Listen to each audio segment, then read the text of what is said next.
ఈనాడు, Andhra Jyothi, TV5, ETV ఇలాంటి పత్రికలు, ABN వాళ్ళు చూపించేటటువంటి విషయాలన్నీ కూడా విషం కక్కే విషయాలు తప్ప వాస్తవాలు కావనే విషయాన్ని తెలుసుకున్న తర్వాత కూడా మీరు ఏదో ఎగబడుతున్నారు, ఏదో రాస్తున్నారు, రాసుకోండి, మాకేం అభ్యంతరం. మీ పత్రిక మీరు రాసుకోండి. ఏదో స్వామి చెప్పినట్టు మీ జాంకాయ మీరు తినండి, ఎక్కడ ముంచుకు తింటారో ఎక్కడ తింటారో మీరు తినండి. మీ పత్రికల్లో మీరు రాసుకోండి. మీరు రాసుకున్నా ఏ విధమైనటువంటి ఇబ్బంది మాకు లేదు.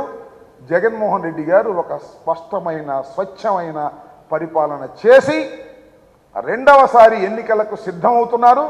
టీం సిద్ధమవుతుంది. ఎన్నికలకు వెళ్ళబోతున్నాం. అత్యంత ఆత్మవిశ్వాసంతో ఎన్నికలకు వెళ్ళబోతున్నాం. ఎవరిని కలుపుకోము, సింగిల్గానే వెళతాము. 175+25 వెళ్ళి మొత్తం కొట్టుకొని తిరిగి వస్తాం. గుర్తుపెట్టుకోండి, మిమ్మల్ని చిత్తుగా ఓడిస్తాము. చంద్రబాబు, పవన్ కళ్యాణ్ కలిసిన సీట్లు సర్దుకున్నా ఏమైనా గెలుపు మాత్రం వైఎస్ఆర్సీపీదే.